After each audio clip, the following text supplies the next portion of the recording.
जब जब इस संसार में अधर्म बढ़ा है, तब तब एक शक्ति जन्मी है, एक योद्धा, एक रक्षक। लेकिन आज की कहानी किसी साधारण योद्धा की नहीं है। ये कहानी है एक ऐसे देव की जिसका जन्म ही हुआ था केवल एक युद्ध के लिए।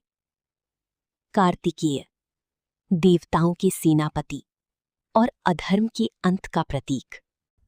समय था जब तीनों लोकों में भय का साया था। एक असुर, तारकासुर, जिसने वर्षों की तपस्या के बाद ब्रह्मा से एक वरदान पाया, मुझे केवल शिव का पुत्र ही मार सके। और यहीं से शुरू हुआ विनाश। क्योंकि शिव तो तपस्या में लीन थे, उनकी पत्नी सती अब इस संसार में नहीं थी, और बिना विवाह के पुत्र कैसे जन्म लेता। तारकासुर हंसा और उसके साथ हंसा पूरा अंधकार। एक एक करके देवता हारने लगे। इंद्र का सिंहासन छिन गया, स्वर्ग पर कब्जा हो गया। हर ओर केवल चीखें और पराजय। देवताओं ने पहली बार स्वयं को इतना कमजोर महसूस किया, और तब उन्होंने निर्णय लिया, शिव को जगाना ही होगा। धरती पर एक कन्या, जिसका नाम था पार्वती। वो कोई साधारण कन्या नहीं थी, वो थी सती का पुनर्जन्म। उसका एक ही लक्ष्य था, शिव को पाना। दिन गुजरे, फिर महीने, फिर साल। धूप में तपस्या, बारिश में तपस्या, बर्फ में तपस्या। उसने सब कुछ त्याग दिया, केवल एक प्रेम के लिए। और अंततः शिव का हृदय पिघल गया।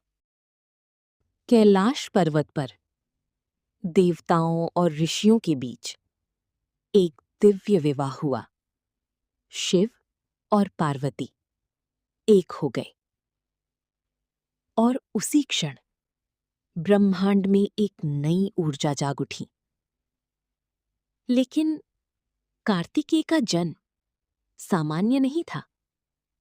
ये जन्म था अग्नि से। शिव के तेज से निकली ऊर्जा इतनी शक्तिशाली थी कि उसे संभालना असंभव था। अग्नि ने उसे धारण किया, फिर गंगा ने उसे बहाया, और अंत में 6 कृतिकाओं ने उसे पाला।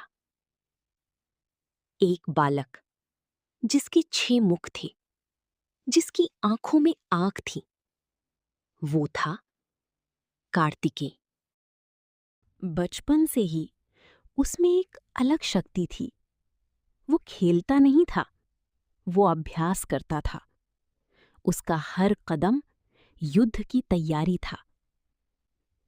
उसका वाहन बना मोर, और उसके हाथ में आया वेल, एक दिव्य भाला। देवताओं ने उसे देखा और समझ गए, यही है हमारा सेनापति। आकाश गरजा, धरती कांपी। कार्तिकेय और तारकासुर आमने सामने थे। तारकासुर हंसा, एक बच्चा मुझे हराएगा। लेकिन वो नहीं जानता था, ये कोई साधारण बालक नहीं था। वार पर वार, आग पर आग। आखिरकार एक क्षण आया जब कार्तिकेय ने अपना वेल उठाया और पूरी शक्ति से तारकासुर के हृदय में प्रहार किया। धम! अंधकार समाप्त हुआ। तारकासुर गिर चुका था। देवताओं ने फिर से स्वर्ग पाया। लेकिन कार्तिकेय की कहानी यहीं खत्म नहीं होती।